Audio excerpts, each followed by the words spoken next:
ያለቀ ጭራሽ አፄ ኃይለ ሥላሴ ቆይ ለእስላሞቹም ልስራ ብለው አንዋር መስጊድን ነው የሚሰሩት። ነገስታቱ በዚህ መልኩ አሁን ይሰደባሉ ይወቀሳሉ እንጂ ሂዳችሁ ተመልከቱት ታሪኩን ውስጥ እንመለከት ማለት እና አሊ አብዶ ምንድነው እንደዚህ ጨካኝ ያደረገው ኦርቶዶክስ ጠል ያደረገው ስንል ከስሙን ጀምር ስሙ አሊ አብዶ ነው። የትውልድ ስፍራው አሩሲ ዴራ ከተማ ነው።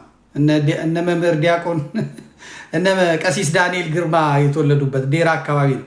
የአባቱ ስም አሊ ሱሉማን ነው። አሊ ሱሉማን ነው የሚባለው። የእናቱ ስም ግን ወይዘሮ አጸደ ማርያም ነው የሚባለው። ወይዘሮ አጸደ ወልደ ማርያም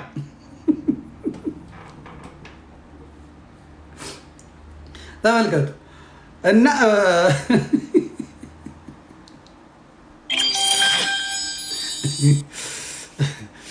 የጽንፈኞች የኦሮሞ ጽንፈኛ ፖለቲከኛ ሚስቶች አማራ ናቸው። ኦርቶዶክስ ግርም ነው የሚለኝ። አጸደ ወልደ ማርያምን አግብቶ ነው አሊ አብዶ የተወለደው ማለት ነው። አሊ አብዶ የተወለደው አሊ አብዶ ግን ለእናቱ አላገለግልም። ከአማራ የሚወለዱ ከአማራ ሴት ወይ ከአማራ ወንድ የሚወለዱ ኦሮሞዎች ኦሮሞንን ነው የሚሉት። ከአማራ ሴት ወይም ከአማራ ወንድ ከትግሬ ሴት ወይ ከትግሬ ወንድ የሚወለድ ሰው ግን ትግሬ ነኝ ነው የሚለው። አማራን አይፈልግም። ትግሬ ነኝ ነው የሚለው። ኦሮሞም እንደዛ ነው የሚለው። ይሄ አሁን ከአጸደ ወልደ ማርያም ተወልዶ የእናቱ ዘመዶች በድድ ነው የሚያስኬደው። የእናቱ ዘመዶች እንዲጨፈጨፉ ነው ያደረገው። የእናቱ ዘመዶች እንዲገደሉ ነው ያደረገው። የእናቱ ዘመዶች እንዲያለቅሱ ነው ያደረገው። የአባቱን ዘመዶች ቀጥ አድርገው አሁን ሲሞት እና አህመዲን ጀበል ይሄ ምድረ ወሃቢ በሙሉ መጅሊሱ ያ ኢላላህ ረሱል ረጃል ሄደ ያ ረቢ ዓለሚን አሉ። የእናቱ የአጸደ ወልደ ማርያም ቤተሰቦች ደግሞ ገላገለን፣ መድኃኔዓለም ገላገልከን፣ አፈሩን ሚጥሚጣ አድርግበት ይላሉ። አሊ አብዶ ብቻ አይደለም፣ አሩሲ አካባቢ በተለይ ከባድ ነው። አሁን ጃዋር መሐመድን ተመልከቱ። ጃዋር መሐመድ ግንቦት 12 1986 ዓመተ ምህረት በሐረርጌ አዋሳኝ በአርሲ ግዛት ውስጥ በድሙጋ በተባለ ቦታ የተወለደ ነው። ድሙጋ የተባለ ቦታ የተወለደ ነው። አባቱ የእስልምና እምነት ተከታይ ነው። የአሩሲ ኦሮሞ ነው። እናቱ ደግሞ የሰሜን ሸዋ አማራና ኦርቶዶክስ ናቸው። እናቱ በኋላ ሰልመዋል።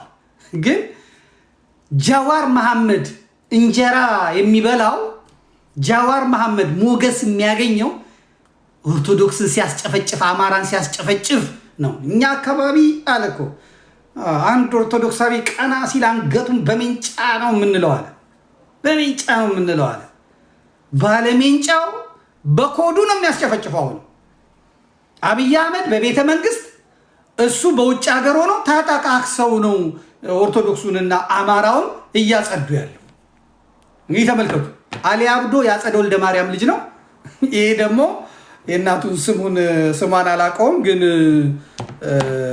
እሱም ራሱ ተናግሮታል። እናቴ ኦርቶዶክስ ናት ብሎ እዛ ባህር ዳር ላይ ሲለፈልፍ አይቼዋለሁ። አብይ አህመድን ተመልከት። አብዮት አህመድ አሊን ተመልከት። አብዮት አህመድ ነሐሴ 9 1968 ዓመተ ምህረት ነው የተወለደው። እኔ በ2 ዓመት በልጠዋለሁ እና በጅማ ክፍለ ሀገር በሻሻ የምትባል አካባቢ የተወለደ ሰው ነው። አባቱ አቶ አህመድ አሊ ኦሮሞ ነው ይባላል። የኩሉ ኮንታ ሰው ነው ይባላል። ወላጅ አባቱ ደግሞ አቶ አህመድ ደሴ ነው የሚባል ሌላ የወሎ ሰው ነው ይባላል። ታሪኩ በጣም ብዙ ነው እና አባቱ እስላም ነው። እናቱ ግን ወይዘሮ ትዝታ ወልዴ የላስታ አማራ ናት። የወሎ አማራ ናት። ተመልከቱ። የላስታ የወሎ አማራ ናት። ወንድሞች የእናትዬ ወንድሞች ላሊበላ ይቀድሳሉ። ላሊበላ ቤተ መቅደስ ውስጥ ይቀድሳሉ። ለዚህ ለሲመቱ ተጠርተው ከላስታ ሄደዋል። የሻሺቱ እንግዳ የልጅ በወይራ ጢስ የተወለደ እነ መምሬ በቀለ አስኮ መስመር የአብይ ህንፃ ሰርቶላቸዋል። ትንሽ ህንፃ ሰርቶላቸዋል። የነ እስጢፋኖስ አባት ማለት ነው። አባት ናቸው። እዛ ጅማ በጥንቆላው መሰረት ነው ሄደው ከእስላም ትወልዳለች ንጉስ ትሆናለች ብሎ ያ ሰይጣኑ በነገረው መሰረት የተወለደ ሰው ነው። አያችሁ፣ እንዲህ አይነት ከኦርቶዶክስ የተዳቀሉ ሰዎች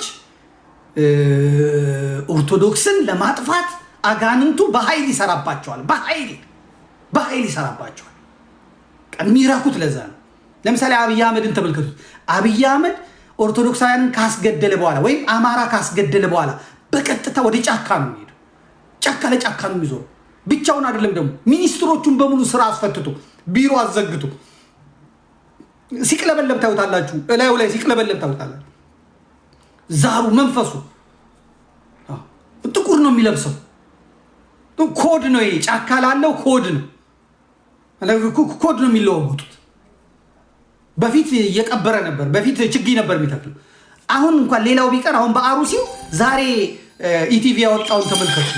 ኢቲቪ ምናምን እነዚህ ኢቢሲ የለጠፉትን ተመልከቱ።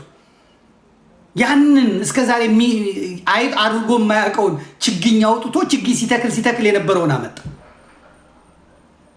ለዚህ ነው ሰው ሞተ እኮ ሲባል በቃ ይሙት ለአስከሬኑ ዛፍ እንተክልለታለን ጥላ ይሆንለታል የሚለው። ይሄንንም ብሎ ሰው አይደነግጥም። ከጣና ሐይቅ ገዳሙን አሁን አልናገረው ዳንኤል ክብረት ይዞ የመጣለትን አመድ በሄሊኮፕተር በህዝብ ላይ የተረጨ እኮ ነው። በከተማ ላይ በህዝብ ላይ የተረጨ አዚም ምንም ቢባል ህዝቡ እንዳይነቃ ተደርጎ የተሰራ የናይጄሪያ ጠንቋይ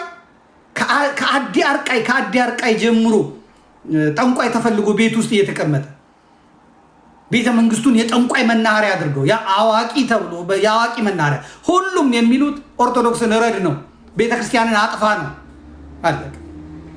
ይህን በደንብ ማወቅ መቻል አለባቸው። መዝግቡልኝ፣ ቆርጣችሁ ያዙልኝ። አሁን በኢትዮጵያ ውስጥ ያለው ነገር የሃይማኖት ወረራ ነው። ኦኬ፣ ክስ እየመጣ ነው። ታብታብ አድርጉ። ዋናው ችግር የኛ ችግራችን ይሄ ነው። ጊፍት የምትሰጡ ሰዎች አበባ ስጡ። ጊፍት የምትሰጡ ሰዎች አበባ ስጡ። እውነቱን መነጋገር ስላለብን ማለት ነው። ጊፍት የምትሰጡ ሰዎች አበባ እና ታብታብ አድርጉ። ሼር ኮፒ ሊንክ ሼር።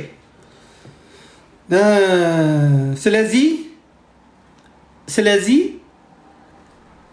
ዝም ብሎ አይደለም፣ በቃ በደንብ ማወቅ መቻል አለበት። ሃይማኖታዊ ነው የተያዘው። ለፍተው ነው የመጡት። አሩሲ በቀን 3 ሰው ቢሞት በወር ስንት ማለት ነው? እስቲዩት።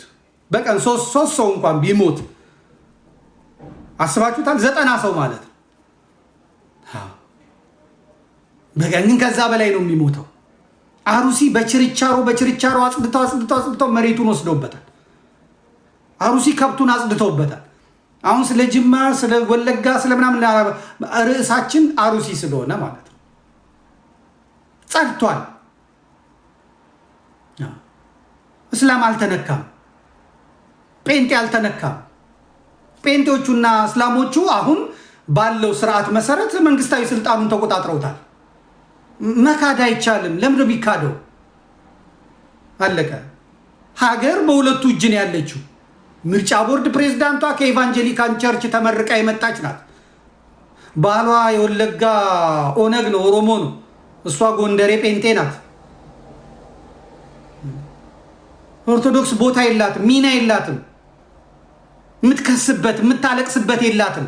ለምንድን ነው እኔን እንዳልጽፍ እንዳልናገር መከራ የሚያበሉኝ? ለምንድን ነው? እውነቱን መቀባባት ስለሌለብን እውነቱን መነጋገር ስላለብን ማለት ነው። አለቀ። ኦርቶዶክሱ የሚያለቅሰው ኦርቶዶክሱ የሚራበው ስልጣን አጣው ብሎ ነው። ስልጣን ላይ የነበሩ ሰዎች ምን አደረጉለት? ሰላምን የሰጡት። ሰርቶ ይበላል፣ ወጥቶ ይበላል፣ አለቀ። ዛሬ ከጴንጤው ዛሬ ከዋሃቢ እስላሙ የተለየ ምን በደል በድሎ ነው የሚራበው? እነሱ የሚደሰቱበት መንግስታችን ዘላለም ኑርልን የሚሉት ምን አግኝተው ነው? በመስጊድ ውስጥ ይሄን መንግስት ምረጡ፣ ይሄ መንግስት የኛ ነው የሚሉት ምን ቢያገኙ ነው? ጥቅም ስላገኙ ነው። ተስፋ ስላላቸው ነው። ያገኙት ነገር ስላለ ነው። ያገኙት ነገር ስላለ ነው። ኦርቶዶክሱ መሪዎቹ ኦርቶዶክስ ሆኑ እስላም ሆኑ ምንድን ነው ያገኘ የነበረው? ምንድን ነበር ይፈልግ የነበረው? ምንም።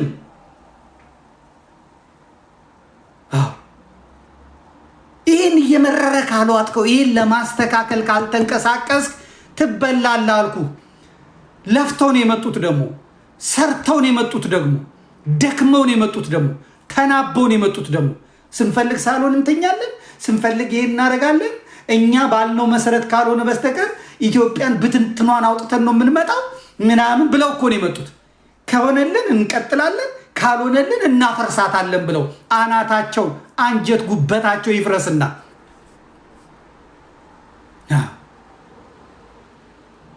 የተናናሽ አይምሮ ያለው የበታችኝነት ያሰቃየው አንዳንዱ የኦሮሞ አክቲቪስት ሆኖ ይጮሃል። ምን ሆኖ ነው ይሄ ሰውዬ? ምን ተነክቶ ነው? ኦሮምኛ እንኳን አይችልም ሲባል አማራ ሴቶችን ሃይስኩል ላይ ጠብሼ እምቢ ብለውኛል፣ ጫማ ይሸታል ብለውኛል፣ ምናምን ብለውኛል። ዛሬ ጊዜ ያገኘው ብሎ አማራ ነፍጠኛ ነው ይላል። ገርል ፍሬንድህን አንተ ነህ ቆንጆ ሆነ ምን ሆነ መጥበስ ያለብህ እንጂ አንተ እዛ በሃይስኩል ያጣኸውን አሁን ጸጋዬ አራርሳ የሚባሉ ጎንደሬ ጠብሶ ነው አሉ። ይህት ከዚህ ብላ ስታባረው ይኸው ዛሬ በአፉ ላይ ነፍጠኛ ጎንደሬ ይላል። እሷን እያሰበ ማለት ነው። ያቺ የጠበሳትን ልጅ እያስታበሰ የሚጠብስ ይጥበስህና በእውነት በጣም እኮ የሚገርም መጥተው ተከምረው የበታችኝነት ያሰቃያቸዋል። ኦርቶዶክሳዊው ድህነቱ ያስቀናቸዋል፣ ማመስገኑ ያስቀናቸዋል። እነሱ ቤት 60 ኢንች ቴሌቪዥን አለ ባለ ከለር። ድሃ ኦርቶዶክሳዊ ቤት ደግሞ ባለ 14 ኢንች አለች ዳንቴል የምትለብስ። እሱ ያስቀናቸዋል፣ እንቅልፍ ያሳጣቸዋል። እነሱ ቤት በሳምንት አንዴ ፍየል ይታረዳል። ድሃው ቤት ደግሞ ድንች በአመት ከተገኘ ነው። ግን የድሃው ልጅ ኦርቶዶክሳዊ ፊቱ የፋፋ ሞገስ ያለው ቅባት ያለው ምናምን። ትምህርት ቤት ይሄኛው ጠግቦ ዘርፎ ሀብታም ሆኖ ይሄዳል። ያኛው ድሃው ጠዋት ሄዶ ውዳሴ ማርያም አድርሶ ቤተክርስቲያን ተሳልሞ ይሄዳል። ትምህርት ላይ አብረው እኩል ይቀመጣሉ። ይሄ የኦርቶዶክሱ ይነጠንጠዋል። አንደኛ ምን ይወጣል? ይሄኛው ደግሞ ገገች ከዛ ሲሄር አድርገው ነው መታት ነው። የኦርቶዶክሶቹ ልጆች ይገለጥላቸዋል። እነሱ መተት እየሰሩ ነው። ታላጠና እንዴት ታልፋለህ? የማይገባ ስላላጠና ነው። ሳትማር እንዴት እንትን ትላለህ? ትምህርት ከልክለህ ልጅህን ተሸፋፈኝ እንጂ ተከናነቢ ዝም ብለሽ አረብኛ ስትጮይ ዋይ እያልካት እንዴት ሳይንስ ይግባት? እንዴት ሂሳብ ይግባት? ሂሳብ ብታስተምር አንተ ብር ነው። ይህንን ዕቃ በ30 ብር ብናስገባው በ70 ብር ሽጪው፣ ይሄንን በዚህ ምናምን ሂሳብ ከብር ጋር የምታስተምረው አንተ። እንዴት ትምህርት ይግባት? በ9 ዓመቷ ትድራታለህ፣ በ14 ዓመቷ ትድራት። ተስፋ የላት።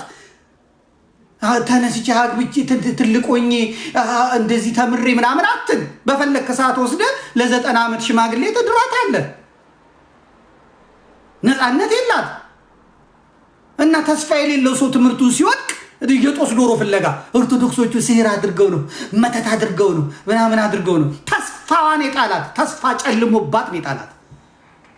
ለአካለ መጠን ያልደረሰች ሴት ድረህ የ60 ዓመት ጎረምሳ ያንን የሚያክል አፍረተ ስጋውን ብልቱን ዛች የምታክል ህፃን ልጅ ውስጥ እያስገባ ስቃይዋን ደሟን ሲያበዛባት ተስፋ አላትና እንዴት ትማርላለች?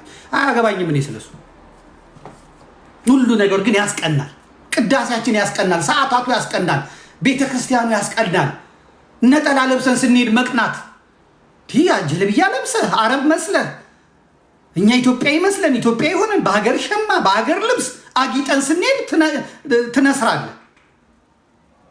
ይህ ትክክል አይደለም። ይህ ትክክል አይደለም። አሁን ሲላላጧ ያለው የእስላም ሴቶች በአሁኑ ሰዓት በዚህ ዘመን ያሉት ያለ ሜካፕ ንቅንቅ አይልም። ያለ ሜካፕ ንቅንቅ አይልም። አለቀ። ኢንቨስትመንቱ ሜካፕ ላይ ነው። በስማም የእስላም ሴቶች ቆንጆዎች እንኳን ግን አያገባኝም። ለሱ ግን አንቺን ማየት ጠዋት ነው እናቴ፣ አንቺን ማየት በዝናብ ነው። ምን አገባኝ ስለሱ አያገባኝም። ግን በሁሉ ነገር ተቀንቶ አይሆንም። በሁሉ ነገር ተቀንቶ አይሆንም። የድሃ ገበሬው ሀብቱ፣ የድሃ ገበሬው ከብቱ ያስቀነዋል። ቁጭ ብሎ ሲቅም ይውላል። ቁጭ ብሎ ሲቅም ያድራል። እዛ ይላል እኔ እኮ ያልሰራሁት አቦ በል አማሪ ዱፍቴቲ ካፊሪቱ አሲቲ ዱፌ እና ታዲያ ጫት ላይ ተዘፍዝፈን ቃጢራ ላይ አድረህ ስትቅም ስትውል አድረህ ስታጨስ አድረህ አንጎልህ አእምሮ የስራ ፍላጎትህ ጠፍቶ ሽባ ሆነ ቁጭ ብለህ የምታስበው ዝሙት ነው። ቁጭ ብለህ የምታስበው ሴክስ ነው። ቁጭ ብለህ የምታስበው ግብረ ስጋ ግንኙነት ነው። ከየትኛዋ ሚስቴ ጋር ልገናኝ፣ ያችኛዋ ወፍራም ናት፣ ይችኛዋ ቀጭን ናት ብለህ ሽባ ሆነ ከርመህ ይህኛው ተታትሮ ሰርቶ ከአንድ ሚስቱ ጋር ላቡን ጠብ አድርጎ የሰራውን ብቅ ትልና ለፈኬኛ ረቲ ዱፈኒ ነፍጦኞኒ አማሪ ዱፍቴት ያከነን ጎት አላሁ አክበር ለፍዳዳ ስራ መጀመሪያ ጫትህን ተው፣ ድከም፣ ውጣ ውረድ። እንዴ ሰው ቁጭ ብሎ የሰው ቤት ይመኛል? አሁን አዲስ አበባ እንደዛ ሆኗል አሉ። የኦሮሞ ቄሮ ይሄኛው ፎቅ የኔ ነው ይላል አሉ። አሁን እንትን ስንል ይሄ ፎቅ የኔ ነው። ያ ፎቅ እንዴት እንደተሰራ አይተሃል? ቢሰጥስ ምን ታደርገዋለህ? ጡንጅት ልታጨስበት ነው? ወይራ ልታጨስበት ነው? ጠላ ልጠምቅበት ነው? ፎቁን የሰራው ሰውዬ በስንት ሂሳብ፣ በስንት ብድር፣ በስንት እውቀት፣ በስንት እንትን እኮ ነው። አንተ ከነ ቦቲ መጥተህ እዛ ጋር ቆመህ ያኛው ፎቅ የኔ ነው አይደለም እሱ የእንትና በቀደም ይዞታል። እሺ ያኛው ይሄ ቀዩ የኔ ነው። እንዲህ ላይ ዕዳ እኮ ነው የገባ ነው። እግዚአብሔርን በእውነት በጣም ከባድ ዕዳ ነው የገባ ነው። ከባድ ዕዳ ነው የገባ። የሰው ሚስት ቁጭ ብሎ ይመኛል። ያንን ስንገለው እኛ ነን የምናገባው።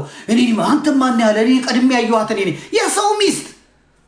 የሰው ሚስት ባልገሎ የሰው ሚስት ለማግባት የገበሬ ከብት መንዳት፣ የገበሬ ከብት የለፋበትን የደከመበትን መንዳት። ሃይማኖት ይፈቅድልኛል ይላል፣ ቁርአን ይፈቅድልኛል ይላል፣ ነብዩ ይፈቅድልኛል ሰው ይላል። በተገኘበት ረደው ግደለው ነው የተባልኩት። የካፊር ዘመድ ጓደኛ አይኑርህ የተባለው ይላል። ከዛ ደግሞ ኢስላም ሰላም ነው ይለኛል። እስላምማ ሰላም ነበረ። ሰላም የነበሩትን ገደላችኋቸው፣ ሰላም የነበሩትን አባረራችኋቸው፣ የሰላም የነበራችሁን ገለበጣችኋቸው። ዛሬ እናንተ እንትን ብላችሁ መታችሁታል።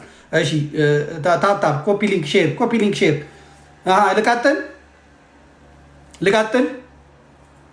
ልቀጥል ወይ ውጭ ያላችሁ ገባ በሉ። በሰላም መነጋገር አለብን። ልቀጥል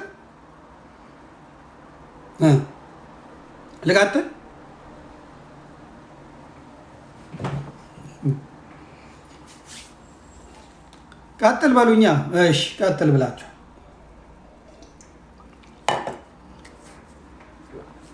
ስለዚህ የሆነው ይሄ ነው ማለት ነው።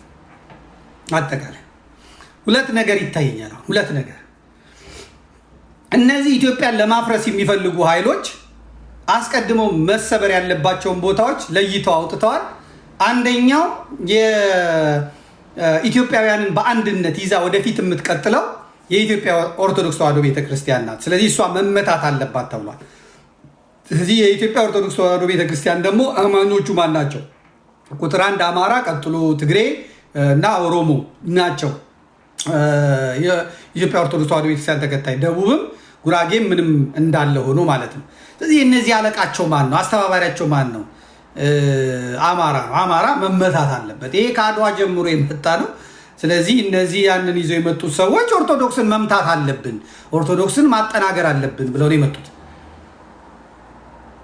የረጅም ጊዜ እቅድ ተይዞ ነው የተመጣው። የረጅም ጊዜ እቅድ ይዞ ነው የመጣው።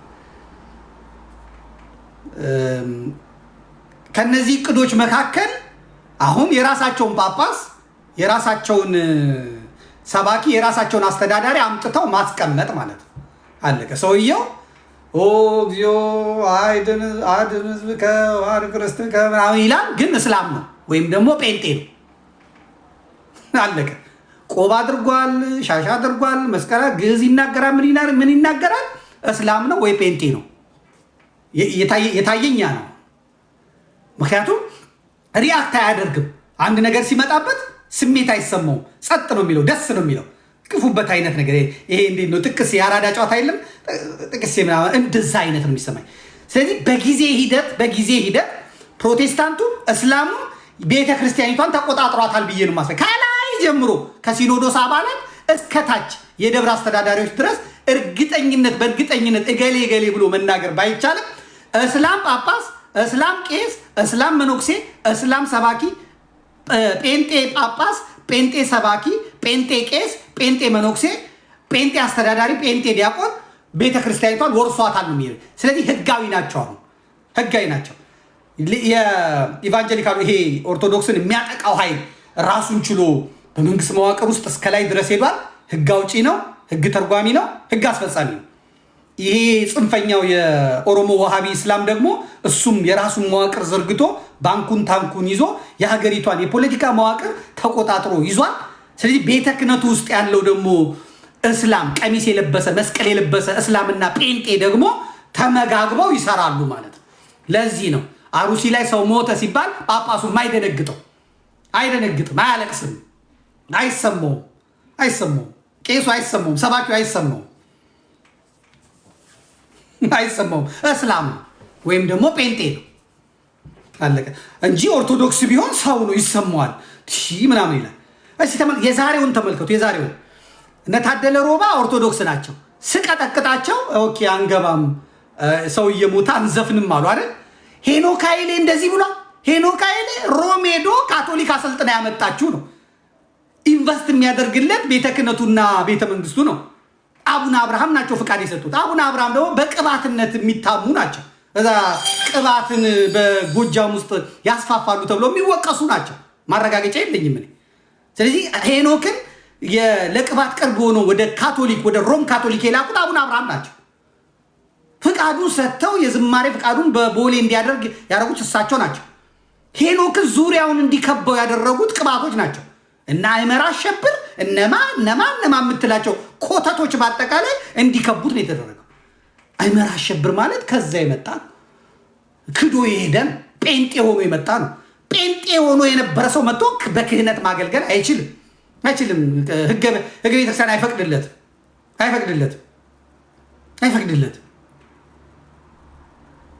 ተመልከቱ። እነዛ ደንግጠው አሁን ሳሚዳን የሚባለው አቁሟል። ራሄል ጌቱ የምትባለው አቁማለች። መድረክ መሪው አቁሟል። እኚህ እንኳን ያርሰናል የሚደግፉ ሴትዮ አቁሟል። ምን ብለዋል? ህዝብ እየሞተ ብለው ማለት ነው። ሄኖክ ኃይሌስ አላማው ነው አቁሟል። አላቆመም። እኔ ላይ ነበር ዘመቻ ያስከፈተው። እኔን ነበር ሲያሰድብ የነበረው። የሚሰድቡ ማን ናቸው? ቄሶቹ የሚሰድቡ። አሁን ተነጋገርን እንጂ እነ ብርሃኑ አድማስ ተነጋገርን እንጂ ፈተነዋል። እነ ኤፍሬም እሸቴ እነ ቀሲስ ኤፍሬም እሸቴ እና እነዚህ ነበሩ ተሰብስበው ሄኖክ ይሉ የነበሩት ሲሉ የነበሩት ማለት ነው። ይሄው ዛሬ ሄኖክ አለ የለም። ሄኖክ የት ነው ያለው? ካናዳ። የት ነበረ? ሲያትል ነበረ። የምናውቃቸው ካህናት ምናምን ከሄኖክ ጋር በመወዳጀት ፍሬንድ ይጫወታሉ። ሄኖክ እየዞረ ዶላሩን ይቃርማል። አሁን የት ነው ያለው? ካናዳ። ከማን ጋር? ከመብራቱ ኪሮስ ጋር። መብራቱ ኪሮስ ማን ነው? አናውቀውም። መብራቱ ኪሮስ ቂርቆስ ያላችሁ ተናገሩ። ዛሬ ስርዓተ ቅዳሴ ምናምን የሚል መጽሐፍ ስለጻፈ ነው። የኔም መምህሬ ነው፣ እኔንም አስተምሮኛል። ከማን ጋር ነው ያለው? ከምንዳዬ ጋር። ምንዳዬ ምን ሲያደርግ የነበረ ልጅ፣ በመዝሙሩ የምንወደው በመዝሙሩ የምናፈቅረው ከኔ ጋር ድብን ያለ ነው። ነገር ግን በዚህ ስርዓት ውስጥ ምንዳዬ ምንድን ነው ጥቅሙ? ከዳንኤል ክብረት ጋር ምንድን ነው ጥቅሙ? ካናዳ ናቸው ያሉት፣ ቶሮንቶ። በሄዱበት ቦታ የኢትዮጵያን ሰንደቅ ዓላማ አውርደዋል። ያ ጉባኤ ሲካሄድ ባንዲራ ይደረግ የነበረው በአሜሪካ በካናዳ አንድ ሄኖክ ኃይሌ አስቀርቶታል። ሽባ አድርጎት ማለት ነው። ኮተታሙን ሁላ ሽባ አድርጎት። ጉባኤው ላይ ሴት ይበዛል። ነጭ ልብሷን ለብሳ እዛ ሜካፓን ተቀብላ እንዴት ብላ አትጠይቅም። አለቀ። ትፈነዳታለህ። ይመጣል፣ ቃል ገብቷል። የደም ፊርማ ነው ያለው። ታህሳስ 29 ይመጣል። ቀጥታ መስቀል አደባባይ ይፈቀዳል። ቴሌቪዥኖች ማስታወቂያ ይሰሩለታል። ቤተክርስቲያን ማስታወቂያ ትፈቅድለታል። ሰንበት ትምህርት ቤት በግድ እንዲሄዱ ይደረጋል። ቲክቶከሮች እንዲቀሰቅሱ ይደረጋል። ወደ ሳይሆን በግድ አሩሲ ይታረዳል። አንተ መስቀል አደባባይ ላይ ቤተክርስቲያን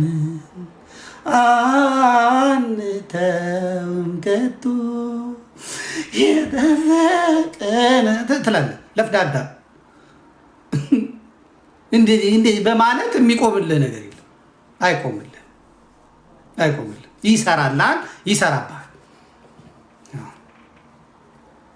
እሱ ሲገርመኝ ዛሬ ደሴ መድኃኔዓለም ዝማሬ ጰራቅሊጦስ ብለው አዘጋጅተዋል አሉ። ደሴ መድኃኔዓለም ደሴ ያላችሁ ይጻፉልኝ። ደሴ መድኃኔዓለም ዝማሬ ጰራቅሊጦስ ብለው አዘጋጅተዋል አሉ። ነጭ ለብሰው ምን ለብሰው ሊዘምሩ 2 ቀን ጰራቅሊጦስ አልፏል እኮ በዓሉ። እነሱ ግን በዚህ በጾም ሊዘምሩ የሄኖክ ኃይሌ ልጆች ማን ሄደ?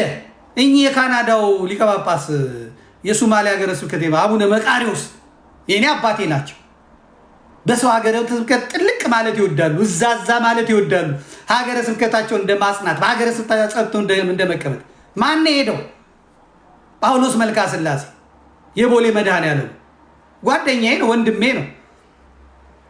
የተጠራው ግን ወላይታ ነው። ወላይታ ተጠርቶ የወላይታው ክፍያው ጥሩ አይደለም መሰለኝ እና ደግሞ በመኪና ስለዚህ እዚህ በአውሮፕላን ኮምቦልቻ ወርጄ ደሴ ብሄድ አይሻለኝም ብለው ሁለቱ ናቸው የሄዱት። የደሴ ወጣቶች ጥቁር ለብሰው ጉባኤው ላይ እንገኛለን ሲሉ የጸጥታ ኃይሉ ጀነራሉ ኮሎኔሉ መጥቶ ጥቁር የለበሳችሁ በአጠቃላይ ውጡ አላቸው። ቤተ ክርስቲያን አሁን ጳውሎስ እዛ ቆሞ ሊያስተምር ነው። ወገኖቻችን እግዚአብሔር ሊል ነው። ከዛ አቡነ መቃሪዎስ ደግሞ ወጥተው እስከ መቼ ነው እንትን የምትባለው? እስከ መቼ ነው የምንታረደው ሊሉ ነው። ከዛ ደግሞ እዚህ ደሴ የሄኖክ ኃይሌ ነጭ ለባሾች እዛ ወጥተው ቤተ ክርስቲያን አንተውም ከቶ ልትልልኝ ነው። በዚህ ልትጠበቅ ቤተክርስቲያን በዚህ ልትጠበቅ ነጋዴ ሁላ ይሄ ትክክል አይደለም። ቆፍጠን ማለት ያስፈልጋል። ልኩን ንገረው። ምንም አባቱ ያመጣ ማንም ምንም አባቱ ቤተ ክርስቲያኒቷ እኩላችን ናት። እንዲህ እኮ የሚያናግረኝ እኔ በፎርማል መንገዱ በትክክለኛው መንገድ የሚነጋገር የሚሰማ ስለጠፋ እኮ ነው። የመጣ ይምጣ ብዬ ባለጌ የሚጫወተው በዛኛው መስመር የሚሰማ ስለሌለ አስመሳይ ስለሆነ ነጠላውን ድርብ አድርጎ አባታችን የማይኖረውን ህይወት ስለምንኖር በቃ ይውጣልኝ። እኔ ነኝ የምሰደበው፣ እኔ ነኝ የምዋረደው። እቺም ልጆቼ ፈርዶባቸዋል። የዛ ልጅ ነው የሚባሉት። በቃ እኔው ልዋረድ። ግን የልቤን ተናግሬ ሲኦል ልግባ፣ ሲኦል ልግባ። የልቤን ተናግሬ ማለት ነው። ቆፍጣና መሆን ያስፈልጋል። መጠየቅ ያስፈልጋል። ቤተክርስቲያኒቷ የጋራ ናት። ቆጥሮ ተለክቶ ለነሱ ተሰጥቶ አንተ እንትን የምትልበት ነገር የለም።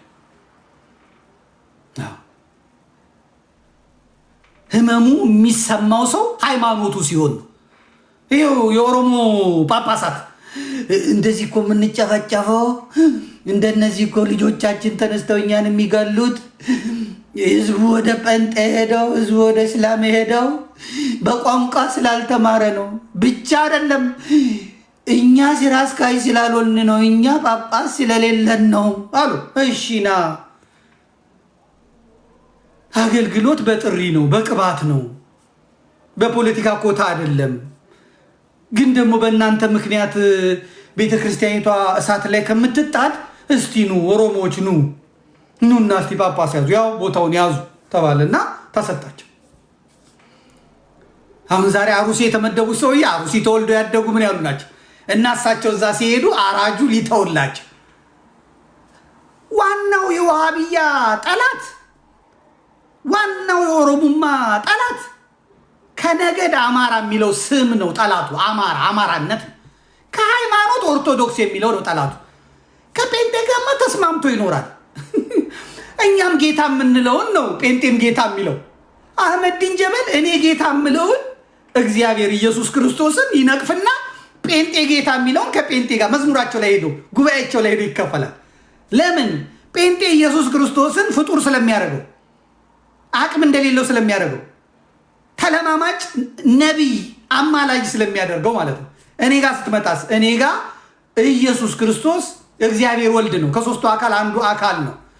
አብ ወልድ መንፈስ ቅዱስ ወልደ ማርያም ወልደ አብ ብዬ ነው ማምነው። ስለዚህ እኔ እግዚአብሔር ነው ማምነው። ስለዚህ የእኔን መንፈስ ይጋጨዋል። የጴንጤስ ምንም ችግር የለም። አሁን አለባብሰ ነው በኋላ ቆርጡሞ ለመብላት ይመቻል። ሁለቱም ግን አንድ ላይ ሆነ መዋጋት አንችልም። ጴንጤውን አቅፎ ይዞ ኦርቶዶክሱን ለጋራ ያደቁታል ማለት ነው። ያደቁታል።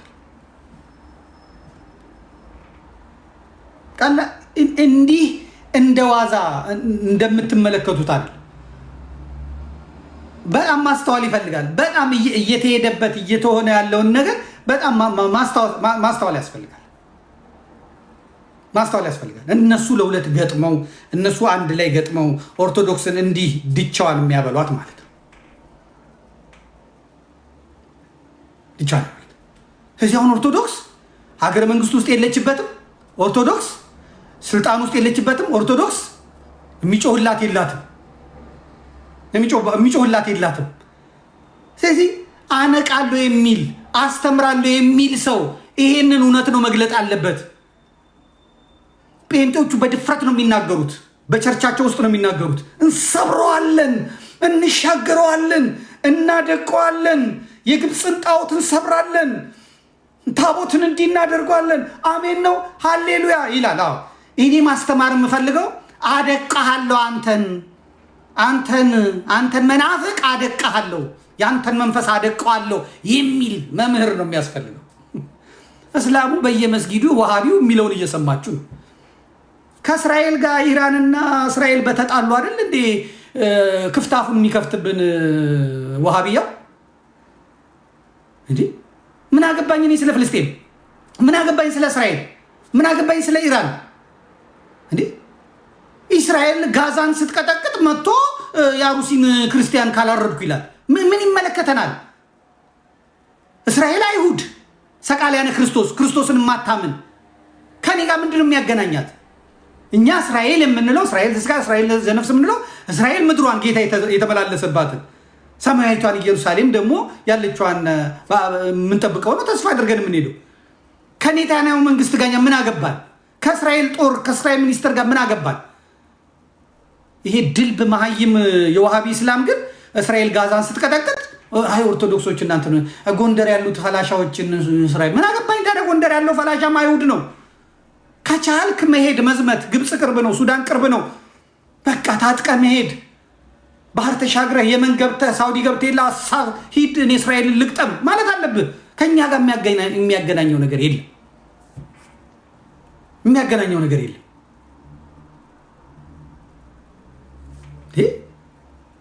ጣጣ እኮ ነው የገባ ነው። ዕዳ እኮ ነው የገባ ነው። ስለዚህ አሁን ሰባኪዎቹ አውደ ምሕረት ላይ የሚያስተምሩ ሰባኪያን እንደ እስላሙ መሆን አለባቸው። እንደ እስላሙ ዋጋ ይከፍላሉ። ዋጋ ይከፍላሉ። የእስላም ሰባኪዎች፣ የጴንጤ ሰባኪዎች ብዙ ዋጋ ከፍለው ነው ዛሬ ሚኒስትር የሆኑት፣ ዛሬ ጦሩን የያዙት፣ ዛሬ ባንኩን የያዙት ዋጋ ከፍለው ነው። ስለዚህ ኦርቶዶክሳዊው ቁጭ ብለህ የምታገኘው ነገር የለም። ነፃነት በነፃ አይገኝም። ነፃነት በብላሽ አይገኝም። አሁን አዲስ አበባ ተቀምጦ እንደዚህ ይላል። ፋኖ ቆየ ይመጣሉ ተብሎ አልነበር እንዴ? 4 ኪሎ ብሎ አልነበር እንዴ? ምናምን ይላል። ፋኖማ ራሱን ነፃ እያወጣ ነው። ፋኖማ ወግሞ ይዟል። ፋኖማ በተነሳበት ቦታ ላይ ህዝቡን ነፃ ለማውጣት ከነ ችግሩ ከነ ኮተቱ ዋጋ እየከፈለ ነው። አንተ እዚህ አዲስ አበባ ተቀምጠ ድራፍትን እየጠጣ ውስኪን እየጠጣ ሳንቲም አታዋጣም፣ ጸሎት አትጸልይም፣ ድጋፍ አትሰጥም። ቁጭ ብለህ ፋኖ ነፃ ያወጣል። ነፃ አውጪን የሚወልደው ባርነት የበረታበት ሰው ነው። አንተ አርሰናል እያስለቀሰ የቼልሲ መሸነፍ እያስለቀሰ የሪያል ማድሪድ እያስለቀሰ አንተ ነፃ የምትወጣው ለአንተ የሚያስፈልገው ፍልጥ ነው። ለአንተ ፍልጥ እንደ አህያ የሚነርትህ ፍልጥ ነው የሚያስፈልገው። ለአንተ ነው ነፃነት የሚያስፈልገው። ለአንተ ለጋለሞታው ነው ነፃነት የሚያስፈልገው። ዝሙትን፣ እርኩሰትን እንደ ሸማ ለለበስክ ላንተ ነው ነፃነት የሚያስፈልገው?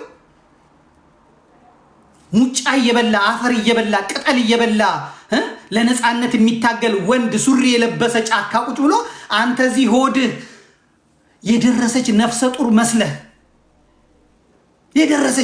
መስለህ የሐረር ሰንጋ መስለህ እያለከለክ ያለ ሐሳብ እየበላ እየዘረፍክ እየቀማ አንተ ነፃ የምትወጣው? ገና ያንተማ ገና ቀንበሩ ጫን ይበል ሲልኩ ወዴት ሲጠሩ ሀቤት ሳት ዘብ ለምትነዳ የህዳር አህያ ያገኘ የመጣ ሄደ የሚጭንብህ በተለይ የአዲስ አበባ ወጣት የመጣ ሄደ የሚጭንብ ትላንትና ከክለት አውላሉ ከሰባ እንደርታ ከአድዋ ከሽራሮ ከሽሬ የመጣ የትግሬ ነፃ አውጪ ጋለበህ። አንተ አዲስ አበባ ተቀምጠ የመንደርህን ድንጋይ እያሞክ ኤሊፖፕ የማያቅ ስኳር የማያቅ የትግሬ ነፃ አውጪ መጥቶ እላይህ ላይ እከኩን አራገፈ፣ እላይህ ላይ ቅጫሙን አራገፈ፣ እላይህ ላይ ቆሮቆሩን አራገፈ፣ ዠለጠህ፣ እስር ቤት አስገባ፣ ገረፈ፣ ሀገር እንዳይኖርህ አደረገ። እግሬ አውጪኝ ብለህ በሊቢያ እግሬ አውጪኝ ብለህ በታንዛኒያ በኬንያ ነካኸው። አንተ ስደተኛ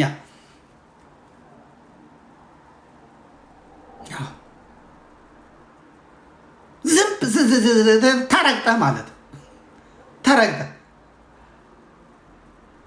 እኛም ተው ነው። እኔ ከባታ ገብረ መስቀል ጋር ስንቴ ነው የታሰርኩት? ስንቴ ቀሲስ እንግዳ ወርቅና እኔ ስንቴ ነው የታሰርነው በልጅነታችን። ሰይፉ የነ መርከብ ጋዜጣ ዛሬ እነ ሄኖክ ዛበሻ መናገር ይችላሉ። በወቅቱ እነ ሲሳይ አገና መናገር ይችላሉ። በወቅቱ የሚሰማን የሚያይ በዛ በልጅነት መንፈስ መከራ ስንበላ ማለት ሀገር አጣህ፣ ተሰደድክ። የሰባ እንደርታና የምናምን መጥቶ ይኸው አዲስ አበባ ላይ ፎቅ ሰራብህ አናትህ ላይ። አንተ እዛ አራዳ ነኝ እያልክ አቦ ጭሱ ምን እያልክ ማለት ነው። ከደንበጫ ከአርማጭሆ ከጋይንት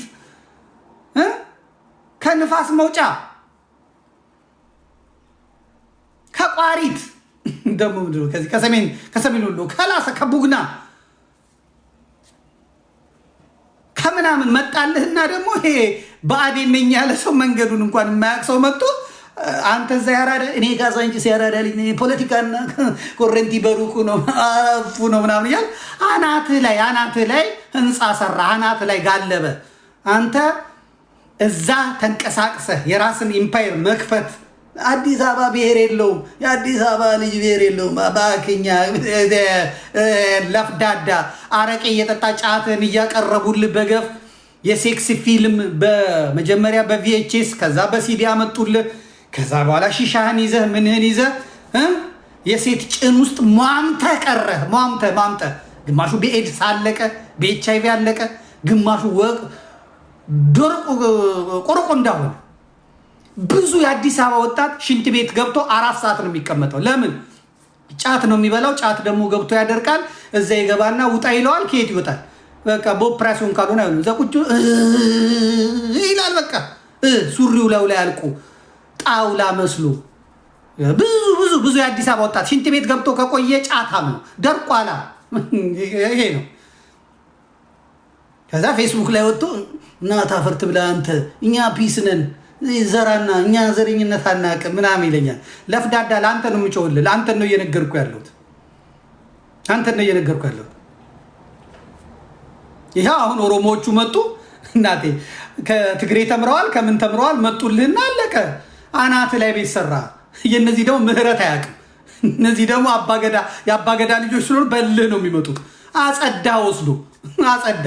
የወንዝ ዳር ልማት ነው፣ ጥፋ ከዚህ ሂድ ንቀል ከዚህ ደግሞ የኛ ነው ትላለህ።